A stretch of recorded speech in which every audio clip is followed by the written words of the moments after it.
All right, good morning, everybody, and welcome to another week of our long coffee break. Thank you for joining us. My name is Devin Gash. I serve the role of sales engineer for our air distribution line card, covering all of Colorado and northern or southern Wyoming.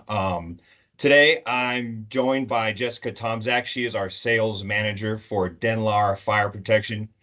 Jessica helps us figure out exactly what we need and gets it out the door and then supports us in the field. So she plays a bunch of different roles. She's going to cover a little quick product overview of the Denlar hood and the designer series, do a quick demonstration on how the hood works. And then she's going to run through a couple different accessories and just dig into those items. And then a little checklist on installation. Jessica, thanks for joining us today. You can go ahead and take it away. All right, thanks, Devin. Pleasure to be here. So first, just kind of a quick overview of what we have. So we manufacture UL 300A fire suppression range hoods. They are designed for use in limited commercial spaces. So when they're not using what they're cooking for profit, they can't be selling it. Designed specific to protect a residential range, and there are code requirements behind it for I1, I2, and R2 occupancies, as well as local requirements for additional occupancies to be protected. So here's a quick video of how it works. So you're going to see this is actually from our testing facility. We're manufactured in Chester, Connecticut, so we're made in the USA. So this was a test we did in our factory, and we actually lit that pan on fire, so it does take a minute for the flames to build. But you're going to see here, it's going to pan out, and you'll be able to see it again where those flames are, and you're going to see that linkage assembly actually break right now. And it's going to change the view again, and you'll actually be able to see there's going to be a 60-degree conical spray. So that spray is getting wider the closer to the top of the range it's getting. You can see that there. That's how it's able to adequately provide coverage for the entirety of the range to put out that fire. And that was a fully mechanical process. You can't hear it because there's no volume on this video, but there is an internal audible alarm going off, and the fuel source of the stove was also shut down. So when this pans back out and the smoke clears here, you'll be able to see there's like this foam blanket on the skillet there. That is called sponification. What that does is prevents oxygen from being able to reach the oil in the pan. So we remove the heat and we remove the oxygen, which is two of the three things needed in the fire triangle. So some examples of where you might put a Denlar system. You can put them into assisted living facilities, schools, break rooms, churches, firehouses. Residential healthcare is huge. Adult dwelling units, we've gone into play. So really the opportunities are endless. We've gone into airports. So basically anywhere you take that residential range and you're not selling what you're cooking for a profit, you could utilize a Denlar hood.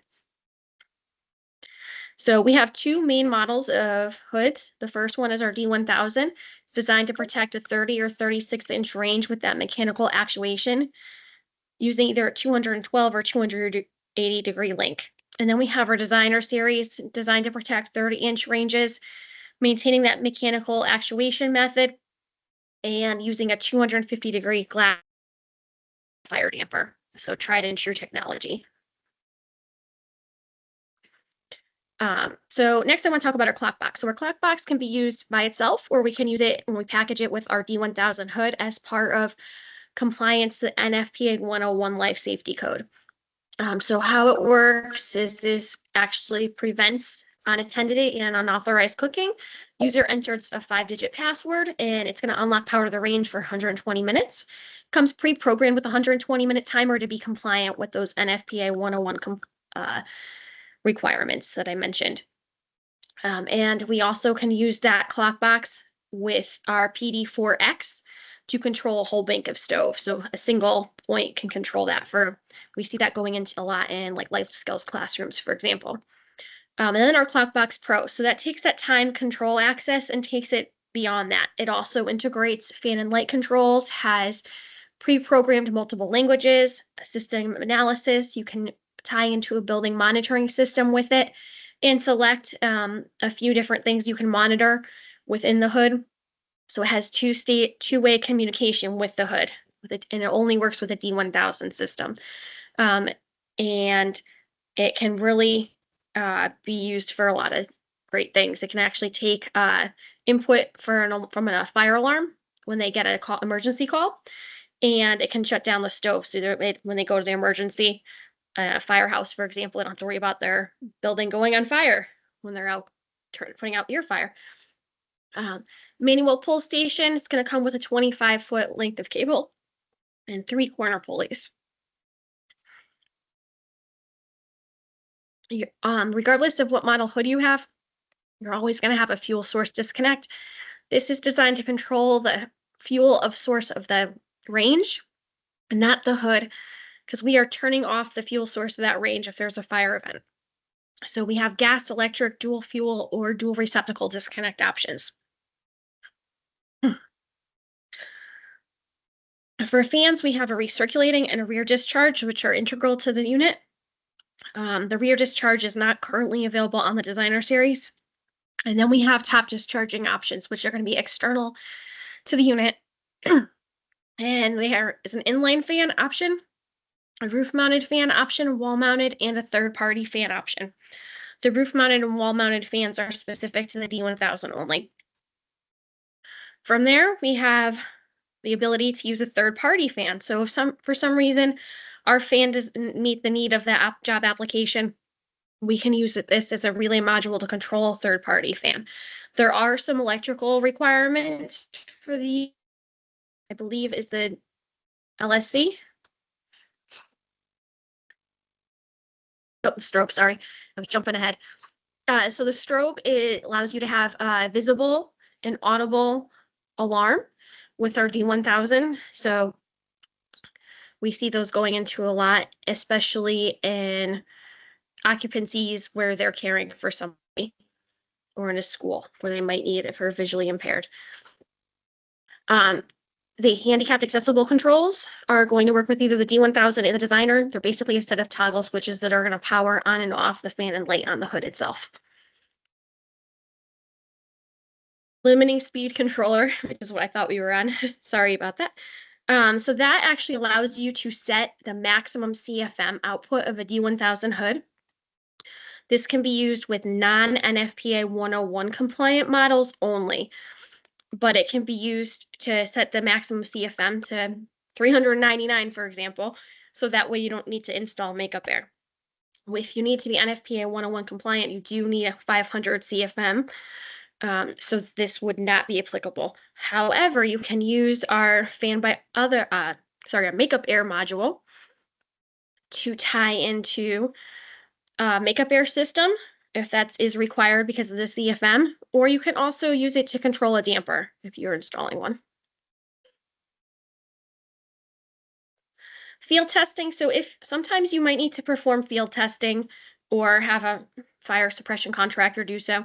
So that would be done either a functionality test where you can test for things like low pressure of the tank and make sure the alarms are going to sound. But if you need a full discharge test, you do need a separate nitrogen only test tank and cut it with a one. Oh, guys, it looks like we might have lost Jessica. She looks like she's frozen up here, so apologies for the delay here. Let's give her one more second and see if she comes back online here.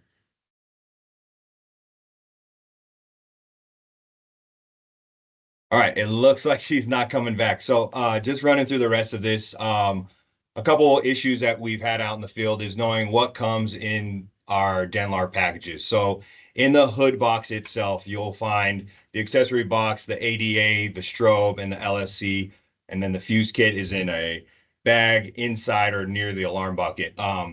The accessory box will come separate as well. That'll come with the grease cup, mounting hardware, MPK, and disconnect. We just want the customers to know this because we've had some issues as far as the OEM products not being related with our Denlar stuff. So they think, hey, this is not part of our hood. So they'll end up sending it back or not installing it at all. Jessica, if you're back on, you can take it away from here. All right, thanks. Sorry, I don't know what happened. That was very strange. No, you're good. So yeah, I was just talking about the packaging.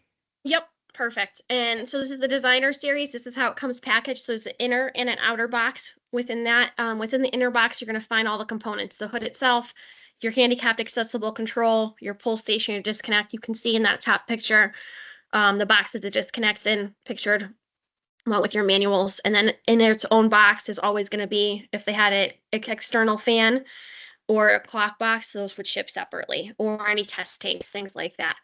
Any components that are not part of the hood. So some things that we get frequently asked that we wanted to make you aware of when doing installation. So when to remove the safety pin, we recommend removing that after final inspection when you're done interacting with the hood to help prevent any accidental discharge. Corner pulleys and MPK links. So we recommend following NFPA 96 requirements. And we send 25 feet of cable on those 3 corner pulleys I had mentioned. However, additional links can be criminal, is governed by NFPA 96 requirements. The clock box and clock box pro, some things to know. We recommend that the clock box be placed on the same circuit as the hood to avoid any issues with the breaker tripping. We've run into where they'd be on separate circuits and there might be a loss of power on one and not the other, and it creates an issue where the system's just not functioning properly and they couldn't figure out why. And then the clock box and clock box pro are designed to control the power to the stove, not the hood. So that's important to know when wiring. We've run into where it's wired incorrectly and wired to control the hood itself. So that's important. And then the ducting is subject to local code requirements. So it's always going to be up to the HVAC engineer and contractor. But we've seen everything from standard duct, galvanized, welded, you name it, we've seen it. So it's very dependent on the local jurisdiction. And the safety key or maintenance key, that is going to come installed in the hood. It looks like a little T, and that you want to make sure you remove prior to use, but it's also going to be needed to access the system for service. So you want to make sure that it is kept at the facility. So that way, whoever comes in down the road has access to that key to be able to serve the system properly. And here's my contact information. And if you have any questions, you can reach out to myself or Devin and his team. Awesome. Thank you very much for your time, Jessica. Guys, sorry for the choppiness in that video. We might be able to edit it on our YouTube page, but if you guys have any concerns or questions or want to know more about the Denlar product, please reach out to your long sales engineer. We'd be happy to jump into a lunch and learn. One of Denlar's employees is local, so we can do lunch and learns in a quick turnaround, anytime, any day. Before we move on to our prizes, we do have a special announcement. A lot of you should know about this already. If you don't, please pull out your phone, scan this QR code, and make sure you RSVP for our Longtoberfest. It's a vendor roadshow. We'll have 30 plus vendors, a bunch of beer, a bunch of food, music, games. Long will be giving out a bunch of swag. All of our factories will be giving out prizes and swag. Be a good chance to meet some of the people with Long that you do not know, and yeah, come out and have a bunch of fun. We did this a couple years ago and it was a great turnout, so you guys will definitely enjoy yourselves. So yeah, make sure to scan the QR code, put it on your calendar, Tuesday, September 24th. We'll see you guys there. We will see you guys next week with Mike Jacobs and Air2O, Innovative Solutions, Air2O's approach to lithium-ion facility climate control. Going to be a fun one. We will see you guys next week. Thanks so much for joining.